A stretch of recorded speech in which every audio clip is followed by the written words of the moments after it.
يهده الله فلا مضل له ومن يضلل فلا هادي له وأشهد أن لا إله إلا الله وحده لا شريك له وأشهد أن محمدا عبده ورسوله أما بعد فإن خير الحديث كتاب الله وخير الهدي هدي محمد صلى الله عليه وسلم وشر الأمور محدثاتها وكل محدثة بدعة وكل بدعة ضلالة وكل ضلالة في النار. أما بعد فأعوذ بالله السميع العليم من الشيطان الرجيم. بسم الله الرحمن الرحيم.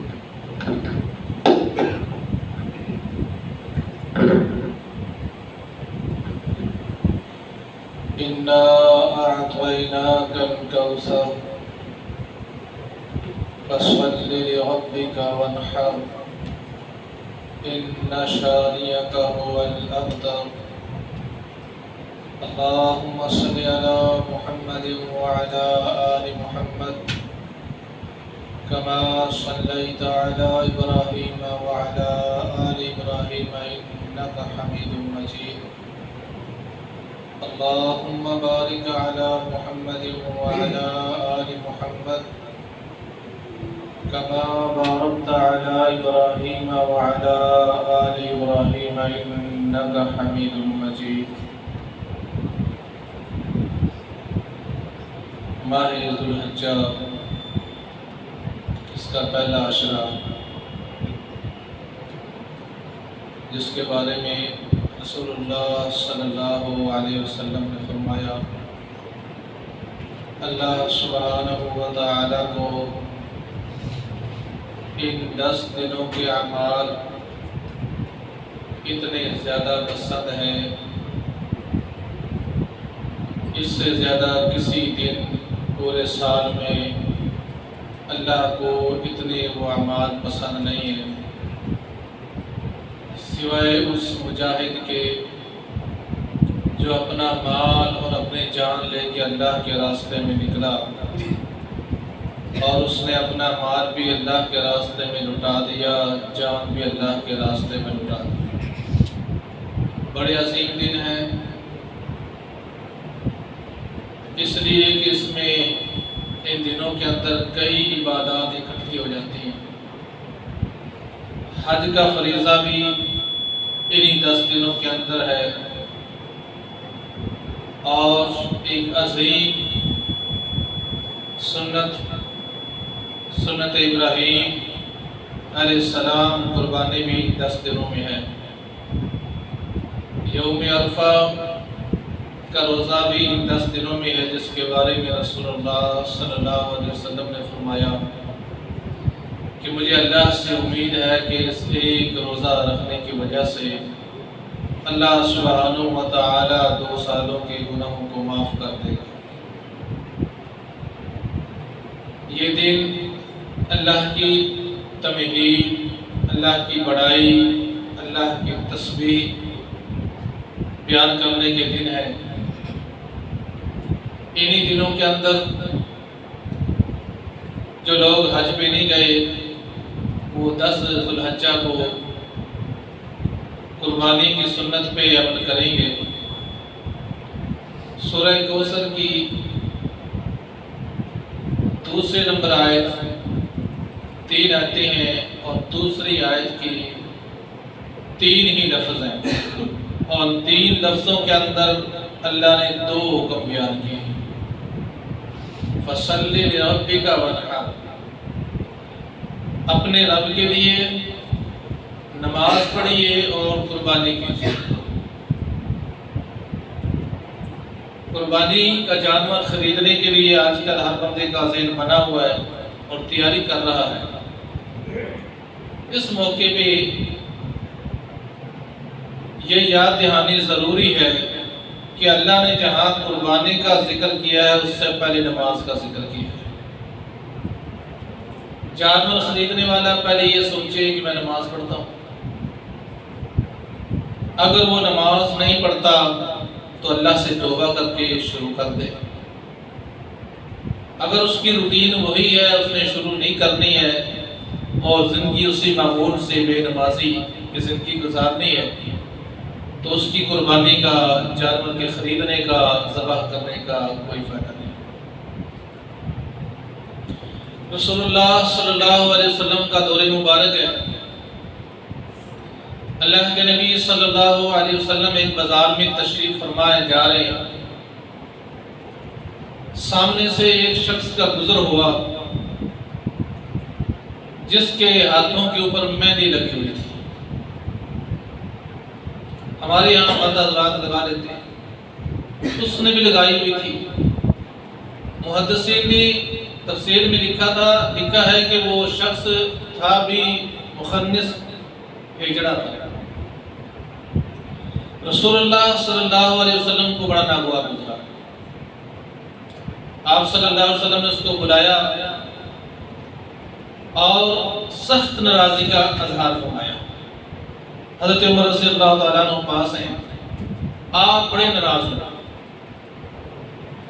آپ نے اس کو بڑے سخت الفاظ کہے اور کہا کہ آئندہ ایسا نہیں کرنا. مہندی ہاتھوں پہ لگانا یہ عورتوں کے لیے، مردوں کے لیے جائز نہیں ہے. آپ کی ناراضگی کو دیکھتے ہوئے کہ آپ اس عمل پہ اتنے ناراض ہو رہے ہیں، اتنا ناپسند فرما رہے ہیں، تو حضرت عمر رضی اللہ تعالیٰ عنہ نے عرض کیا اللہ کے نبی صلی اللہ علیہ وسلم کیا میں اسے قتل نہ کروں؟ آپ اس سے اتنے ناراض ہو رہے ہیں، میں اس کو قتل نہ کر دوں؟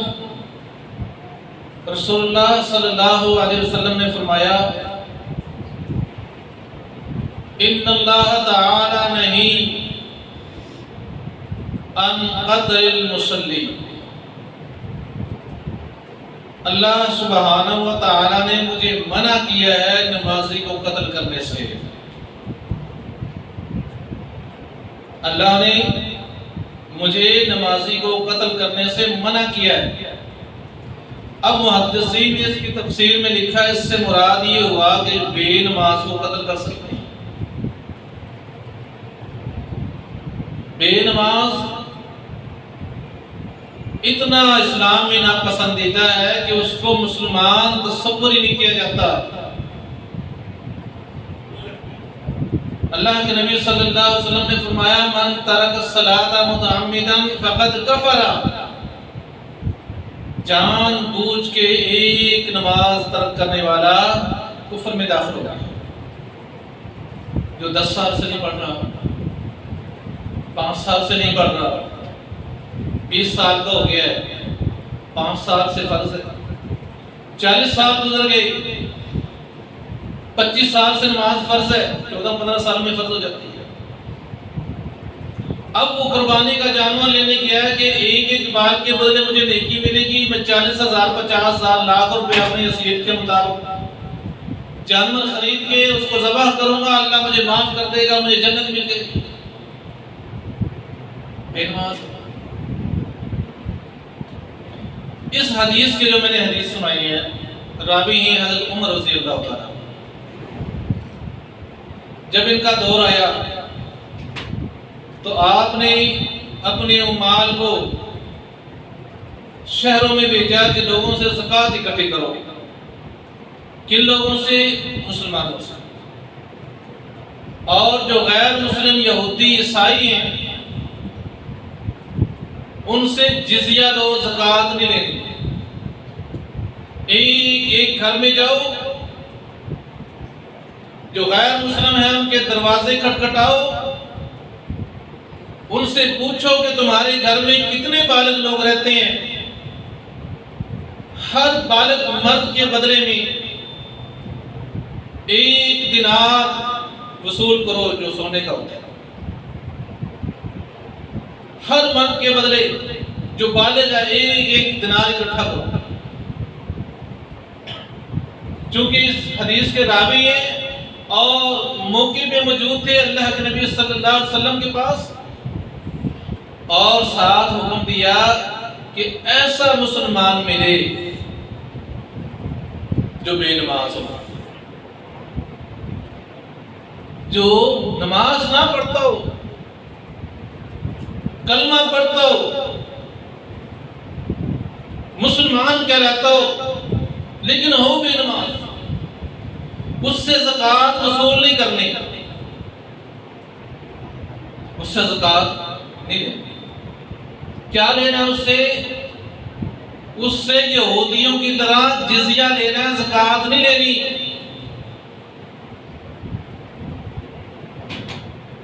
جزیہ دے، کیا مطلب؟ اس کو مسلمان تصور نہیں کیا گیا، وہ یہودیوں اور عیسائیوں کے برابر ہے۔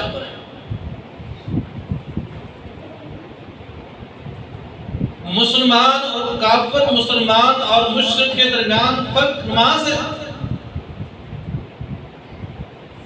صحابہ کتنا ہی بڑا کوئی گناہگار ہوتا، جب وہ مسجد میں آتا جاتا ہوتا اس کے ایمان کی گواہی دیتے تھے، اور جو مسجد میں نہیں آتا تھا اس کے ایمان کی گواہی نہیں دیتے۔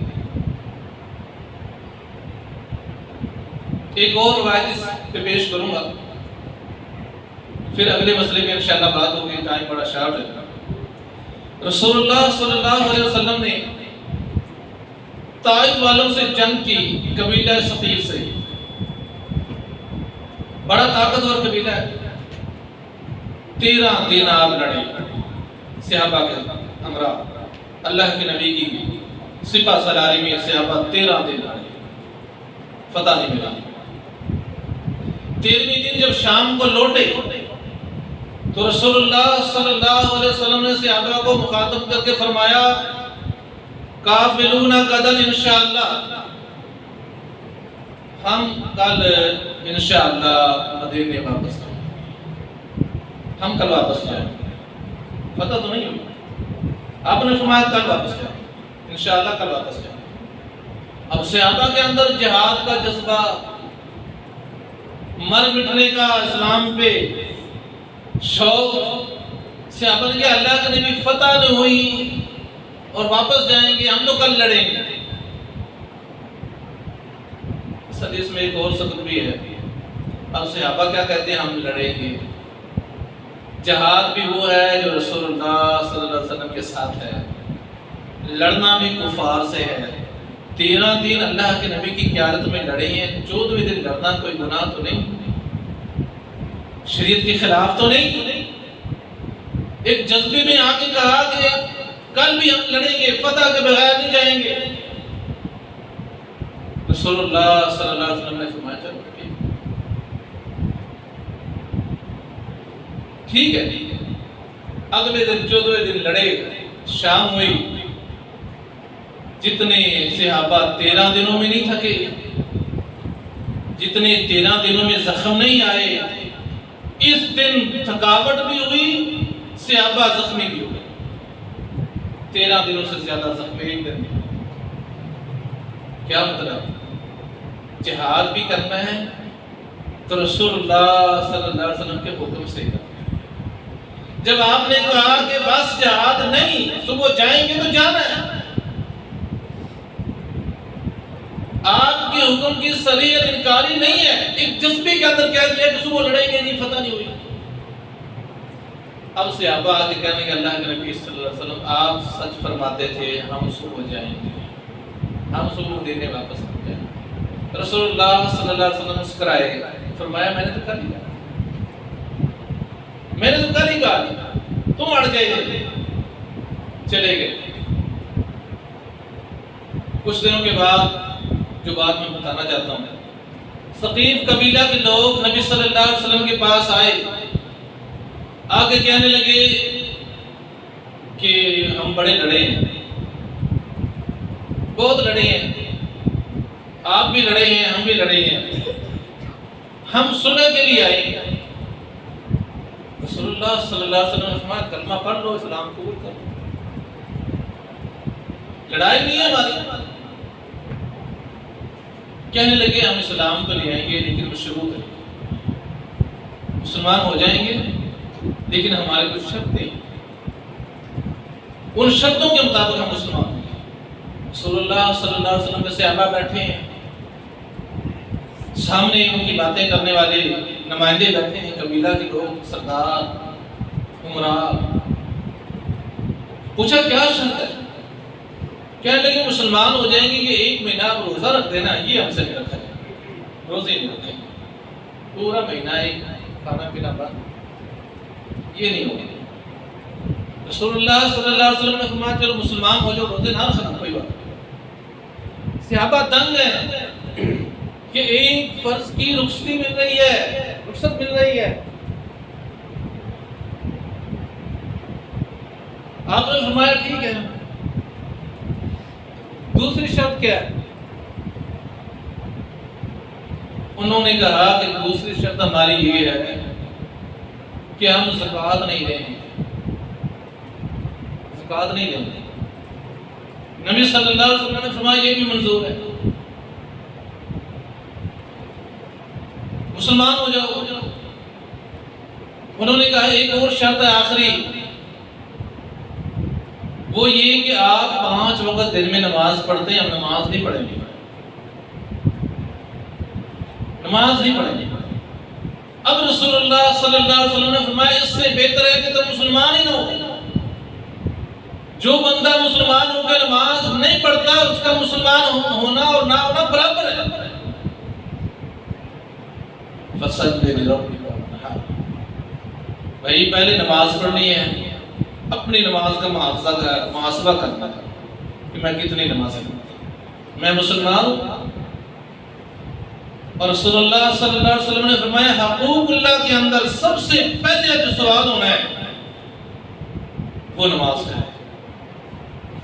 اللہ کے حقوں میں سے جس حق کے بارے میں سوال ہونا ہے وہ نماز ہے، پہلا سوال۔ اور حقوق العباد میں جو سب سے پہلا سوال ہونا ہے وہ قتل ہے، کسی کا قتل کر دینا، اس کے بارے میں پوچھا جائے گا کہ آپ نے قتل کیوں کیا۔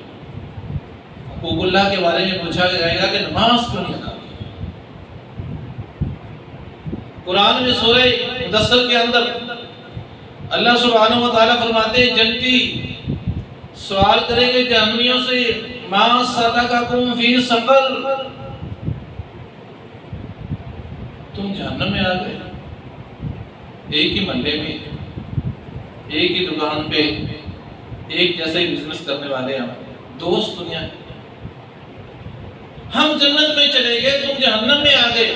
ما سلککم فی سقر، سقر میں کون سی چیز جہنم میں تجھے لے آئی ہے؟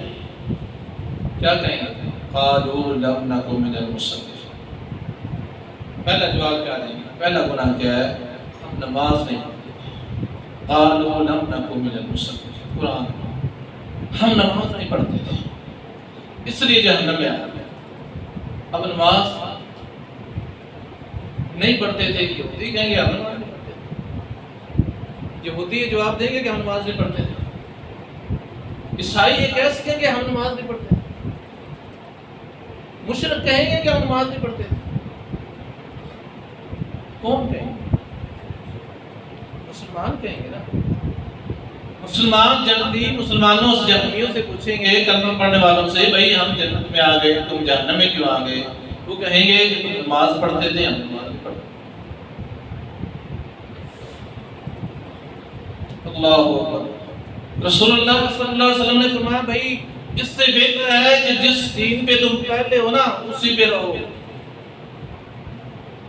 انہوں نے کہا سوچنے کا ٹائم دے، سوچنے کا ٹائم دیا گیا۔ انہوں نے آگے کہا چلو ہم نماز پڑھیں، ایک شرط مان رکھیں، چلے گئے۔ صحابہ بڑے پریشان بیٹھے ہیں، اللہ کے نبی سمجھ گئے صحابہ کی صورتحال کو دیکھ کے، سر جھکائے ہوئے، بول بھی نہیں رہے، پریشان ہیں۔ تو رسول اللہ صلی اللہ علیہ وسلم نے فرمایا صحابہ پریشان کیوں ہوتے ہو؟ اللہ نے قرآن میں نہیں کہا ان الصلاۃ تنہی عن الفحشاء والمنکر، نماز برائی اور بے حیائی سے روکتی ہے، زکوٰۃ نہ دینا برائی ہے، روزہ نہ رکھنا برائی ہے، برا کام ہے۔ نماز پڑھیں گے تو روزہ بھی رکھیں گے، زکوٰۃ بھی دیں گے۔ یہ نہیں ہو سکتا کہ وہ نماز پڑھے اور روزہ چھوڑ دے، نماز پڑھے اور زکوٰۃ نہ دے، نماز پڑھے اور برائی کرے۔ سال گزرا سے آپ کہتے ہیں باقی قبیلوں کے اندر اللہ کے نبی نے اپنے اعمال بیچے اور قبیلہ ثقیف کے لوگ خود زکوٰۃ کا مال لے کے، یہ نماز کی برکت ہے۔ رمضان کے مہینے میں ایک صحابی کا وہاں گیا، رات رہا، واپس آیا، لوگوں نے پوچھا کہ نماز روزے کی وہ رخصت دے کے گئی تھی، کیا صورتحال ہے ان کے اندر؟ اس صحابی نے کہا کہ رات کے آخری پہر میں ان کی عورتیں، ان کے بچے اور مرد جاگے ہوئے تھے اور سحری کا بندوبست کر رہے تھے، وہ روزہ بھی رکھتے ہیں، اور جب نماز گئی تو دین گیا،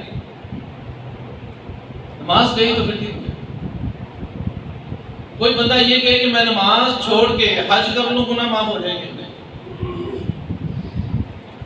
نماز نہ پڑھوں قربانی دے دوں، نہیں، نماز نہ پڑھوں میرے پاس دولت ہے میں اللہ کے راستے میں خرچ کر کے جنت لے لوں، قبول ہی نہیں ہوگا۔ تو اپنا محاسبہ کریں نماز کے بعد۔ نماز کے حوالے سے رسول اللہ صلی اللہ علیہ وسلم نے بڑی تربیت کا، 7 سال کا بچہ، 10 سال کا بچہ، روٹین بناؤ، سختی کا کہا، اور جب بالغ ہو جائے اور نماز نہ پڑھے تو اللہ کے نبی صلی اللہ علیہ وسلم نے کیا کہا تھا کہ میرا دل کرتا ہے کہ میں کسی کی ڈیوٹی لگاؤں کہ وہ نماز پڑھائے، اور میں چاہوں جو لوگ نماز کے وقت گھروں میں موجود ہیں ان کے گھروں کو آگ لگاؤ۔ اتنی سختی ہے نماز کے اوپر۔ تمام محدثین نے، تمام فقہاء نے بے نماز کو واجب القتل کر،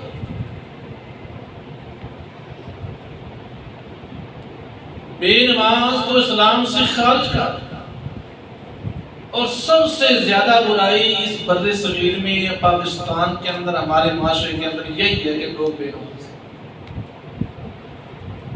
اور اس کی فرضیت پہ کوئی کسی کا اختلاف نہیں ہے، طریقے پہ اختلاف ہے، لیکن نماز کی فرضیت بھی کسی کا کوئی اختلاف نہیں۔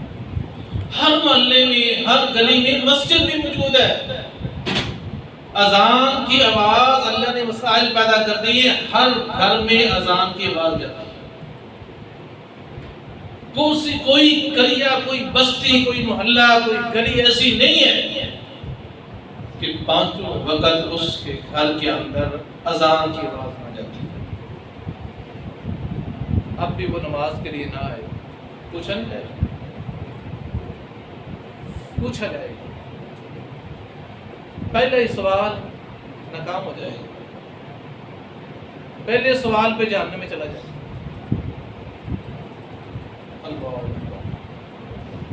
فَصَلِّ لِرَبِّكَ وَانْحَرْ، پہلے نماز پڑھیے، عید والے دن بھی پہلے نماز پڑھیے پھر قربانی کیجئے۔ یہاں بھی ترتیب یہی ہے، اِنَّ صَلَاتِي وَنُسُكِي، میری نماز اور میری قربانی اللہ کے لیے ہے، پہلے نماز ہے پھر قربانی ہے، اور جس نے قربانی نماز سے پہلے کر لی اس کی قربانی نہیں ہے۔ بے عیب جانور خریدا ہے، حلال کے پیسوں سے خریدا ہے، 2 دانتا خریدا ہے، لنگڑا نہیں ہے، لولا نہیں ہے، لاغت نہیں ہے، بیمار نہیں ہے، لنگڑا کانا نہیں ہے، کان کٹے ہوئے نہیں ہے، بے عیب ہے، اور اس نے ذبح کر دیا نماز پڑھنے سے پہلے۔ رسول اللہ صلی اللہ علیہ وسلم نے فرمایا گوشت کی بکری ہے، گوشت کا جانور، گوشت کھا سکتے ہو، قربانی نہیں ہونی، اس کے متبادل خریدے اور قربانی کرے۔ ہر کام یہ اسلام اللہ نے ہمیں پرکھنے کے لیے، ہماری اطاعت کو چیک کرنے کے لیے یہ احکامات ہیں۔ اللہ کو ہماری قربانیوں کے گوشت کی، کھالوں کی، خون کی اللہ کو کوئی ضرورت نہیں ہے۔ یہ گوشت ہمارے گھروں میں رہ جاتا ہے، یہ کھالیں بھی ہمارے پاس رہ جاتی ہیں، خون بھی زمین کے اندر جذب ہو جاتا ہے۔ اللہ کیا دیکھتا ہے؟ دلوں کی تقوی کو دیکھتا ہے۔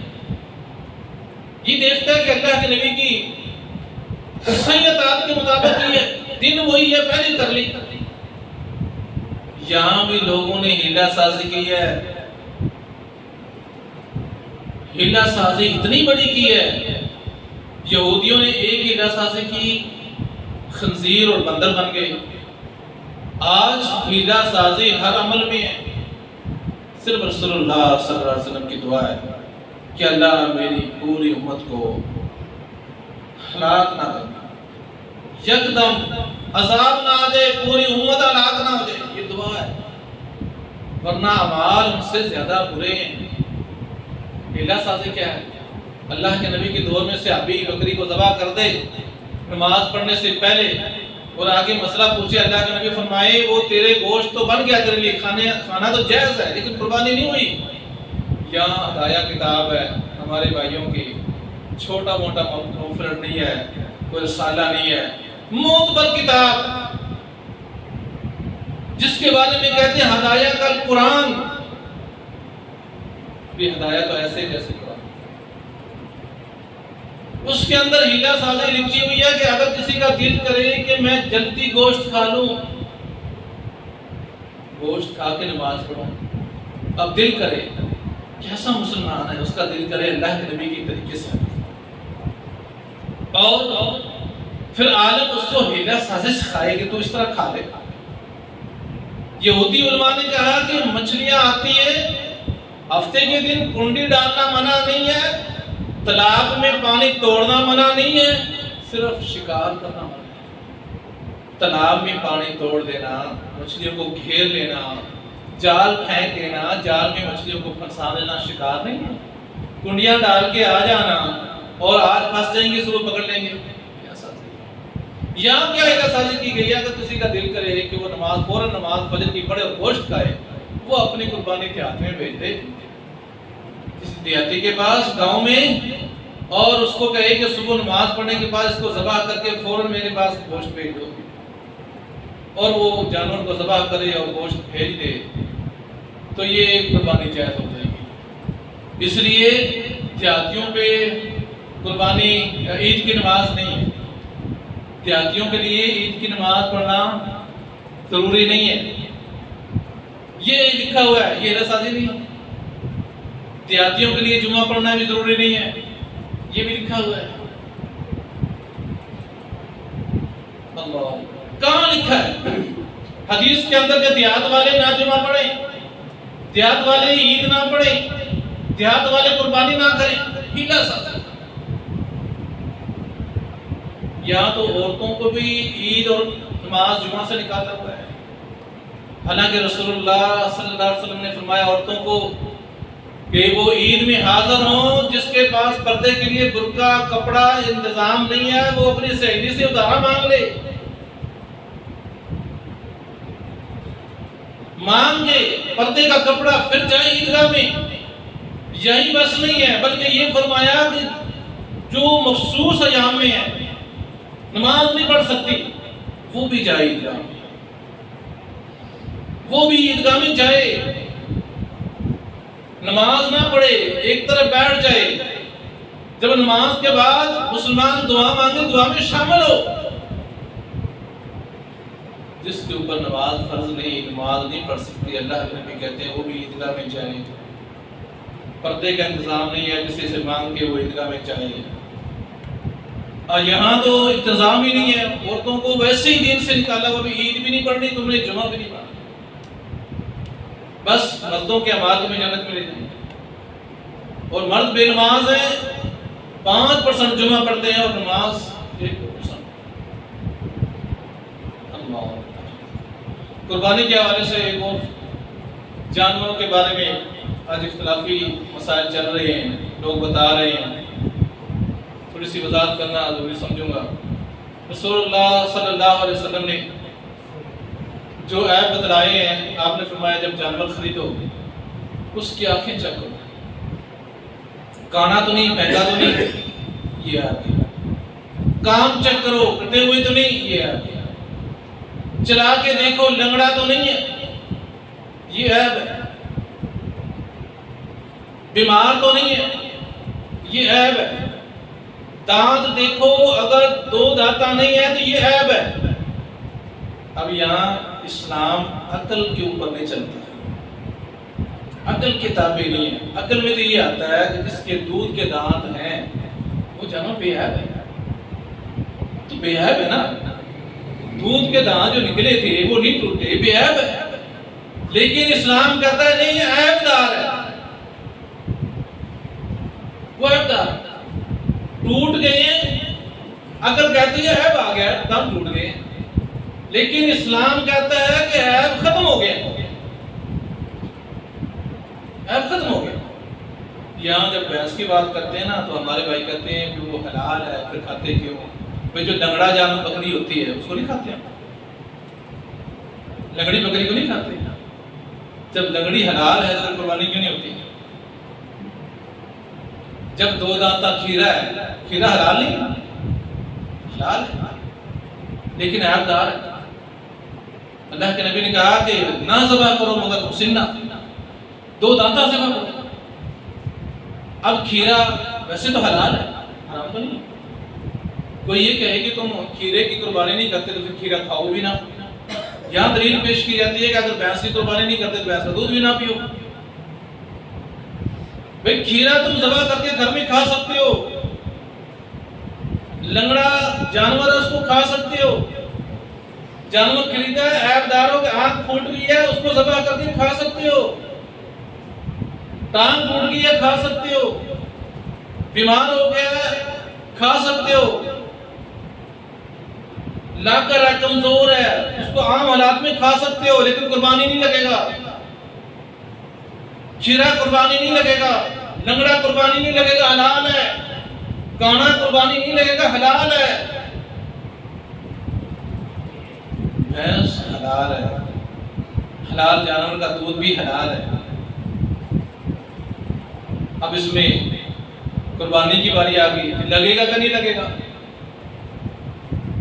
اب لغت کے معنی میں لیا گیا کہ لغت میں لکھا ہے کہ بھینس جو ہے وہ گائے ہے۔ جہاں علماء نے فتوے دیے ہوئے بھینس جو ہے وہ گائے ہے۔ اگر بھینس گائے ہے تو پھر ٹھیک، پھر تو اختلاف ہی ختم ہو گئی، پھر تو وہ گائے ہے نا، تو بھینس کتنی ہوتی ہے؟ وہ گائے ہے، پھر تو اختلاف ہی ختم ہو گیا۔ اگر بھینس گائے ہے نا ٹھیک ہے۔ اگر سائنسی طور پہ، سائنٹیفک طور پہ دیکھا جائے، سائنس کا دور ہے نا، لغت کا دور نہیں ہے، سائنس کا دور ہے۔ کیا گائے اور بھینس کے جینس ملتے ہیں؟ جینیٹک طور پہ ایک ہے؟ کیا گائے اور بھینس کی جفتی کرائی جائے تو آگے نسل بڑھ سکتی ہے؟ حالانکہ گدھا اور گھوڑا علیحدہ علیحدہ جانور ہے، لیکن جینیٹک طور پہ ایک ہے، جینس ایک ہے، جنس ان کی چلتی ہے۔ لیکن گائے اور بھینس کی سائنسی طور پہ جینس ایک کیسے؟ دونوں مل کے نسل نہیں بڑھا سکتے، ان کی علیحدہ نسل اس کے علیحدہ نسل۔ بہیمۃ الانعام، گھریلو جانوروں کی قربانی کرو۔ اب اس لفظ کا ترجمہ کر کے کہا کہ بھینس بھی گھریلو جانور ہے، گدھا نہیں، گھوڑا بھی گھریلو جانور ہے۔ جہاں بھینس گھریلو جانور ہے وہاں گھوڑا بھی گھریلو جانور ہے، پھر گھوڑے کی بھی کرو۔ بہیمۃ الانعام کا ترجمہ کر کے کہ یہ سارے گھریلو جانوروں کی اجازت ہوگی، بھینس گھریلو جانور ہے، تو پھر گھوڑا بھی گھریلو جانور ہے۔ اگر بھینس حلال ہے اس لیے قربانی جائز ہے تو ہرن بھی حلال ہے، اس کی قسم بکری سے ملتی ہے، وضاحت بکری کے قریب ہے، سائنسی طور پہ تو وہ بھی نہیں ملتی ایک دوسرے سے، لیکن لغت میں وہ بکری کی طرح ہے۔ جہاں آپ محدثین میں پڑھیں گے یا تفسیروں میں پڑھیں گے قرآن کی میں، جہاں زکوٰۃ دینی ہوگی، جہاں اس کے احکامات لاگو ہوں گے، وہ بکری کے ذمہ میں آتی ہے، بکری کا حساب ہے۔ اسی طرح بھینس کا جو حساب زکوٰۃ کا ہے وہ گائے کے حساب سے ہے۔ اگر گائے کے اوپر بھینس قربانی دی جا سکتی ہے تو پھر ہرن بھی قربانی دی جا سکتی ہے۔ اگر تمام جانور حلالوں کی قربانی کی جا سکتی ہے تو نیل گائے کی بھی کی جا سکتی ہے۔ یہ بھی چھپایا ہے، حلال ہے۔ جب اللہ سبحانہ و تعالیٰ نے بہیمۃ الانعام کی تعریف قرآن میں بتا دی کون کون سے ہیں، ثمانیۃ اجواز بتا کے کہہ دیا کہ 4 جوڑے ہیں جو 8 جانور بنتے ہیں، بکرا اور بکری، اونٹ اور اونٹنی، بھیڑ اور مینڈا، 4 جانور ہو گئے۔ ایک مولوی صاحب کا میں نے سنا، وہ کہنا کہ پھر دمبا دکھاؤ، تم دمبے کو بھیڑ پہ شمار کرتے ہو تو ہم گائے کے اوپر بات سے بات نکالتے ہیں۔ تم دمبا کرتے ہو بھیڑ پہ قیاس کر کے، بھیڑ پہ شمار کر کے، بھیڑ کی جنس کر کے، تو ہم بھینس کو بھینس گائے کی جنس کہتے ہیں، قسم کہتے ہیں۔ دمبا کو ہم بھیڑ کی جنس کر کے نہیں کرتے۔ رسول اللہ صلی اللہ علیہ وسلم نے دمبا کیا ہے، حدیث میں ذکر ہے، نبی صلی اللہ علیہ وسلم نے فرمایا 2 خصی دمبے، چہرے ایسے ہوں، ٹانگے ایسے ہوں، 2 خصی دمبے لے کے آؤ۔ 2 خصی کبھی مینڈے لوگ آتے تھے، اور صحیح مسند احمد کے اندر صحیح حدیث ہے، اللہ کے نبی نے 2 دمبے کیے، اور ایک روایت میں ملتا ہے ابو موسیٰ اشعری نے دمبا خریدا قربانی کے لیے، دمبا خریدا قربانی کے لیے۔ اب وہ ریوڑ میں چل رہا تھا، جنگل سے بھیڑیا آیا، وہ اس کی چکی کو کاٹ کے دے۔ اب تو سمجھ آ گئی نا، دمبا چکی والے کا ذکر ہو رہا ہے، واضح اس کی چکی کو کاٹ کے دے۔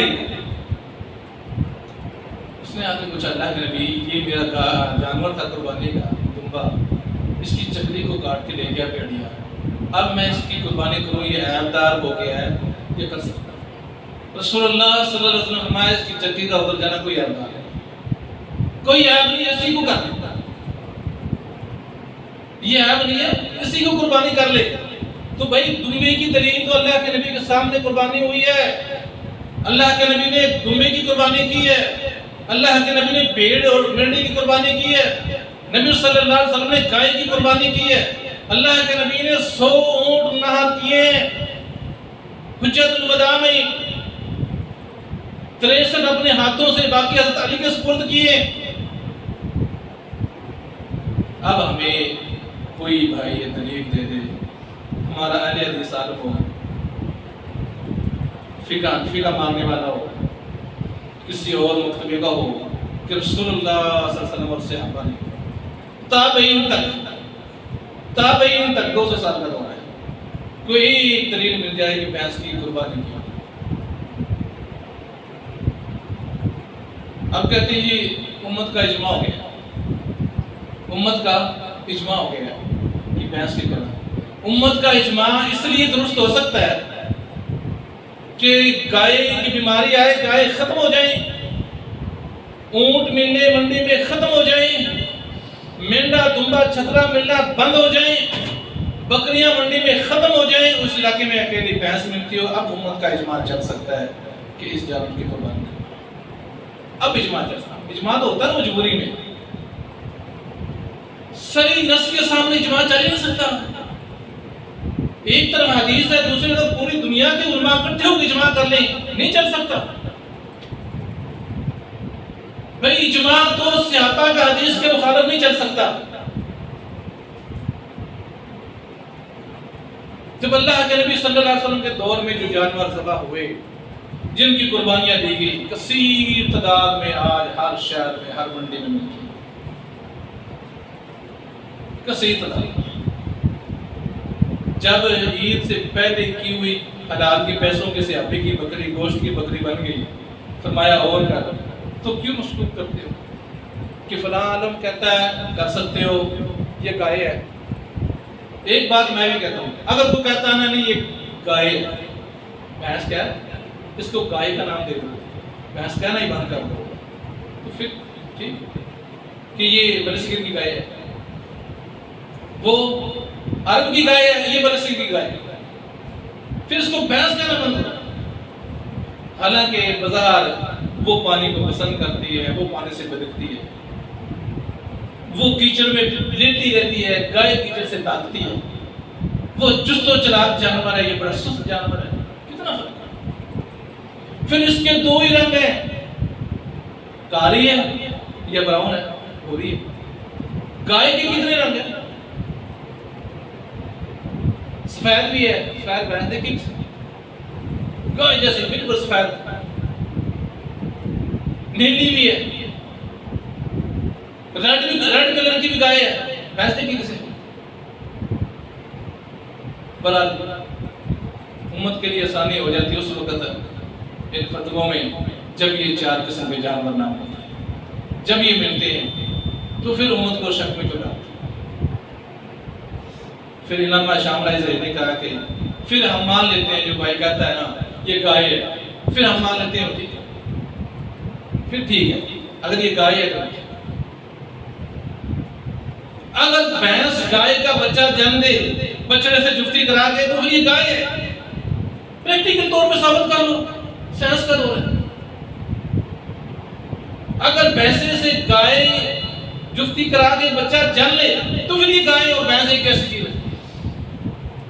یہ تو آپ پریکٹیکل طور پہ کر سکتے ہیں، لیکن سائنس کہتی نہیں ہوتا۔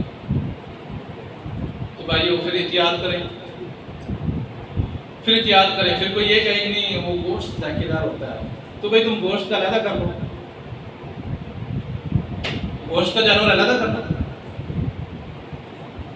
اگر یہ کہتے ہو کہ 2 سال سے گائے کے اندر ایک بیماری آئی ہوئی ہے، تم بکرا کر لو، تم مینڈا کر لو، تم دمبا کر لو، بڑا کرنا اونٹ کر لو۔ اللہ سبحانہ و تعالیٰ سے دعا ہے کہ اللہ حق پہ چلنے کی توفیق دے اور ہمیں آگے بڑھائے۔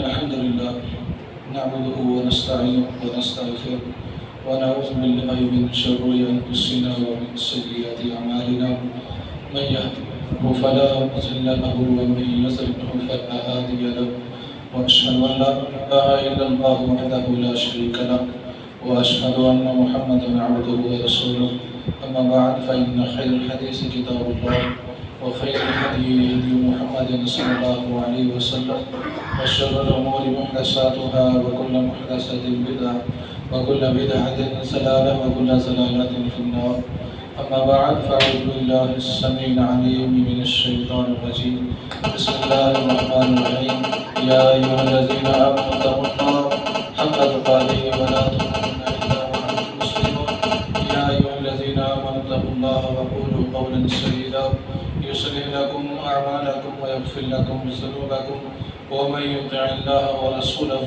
فقد فاز فوزا عظيما سبحان ربك رب العزة عما يصفون وسلام على المرسلين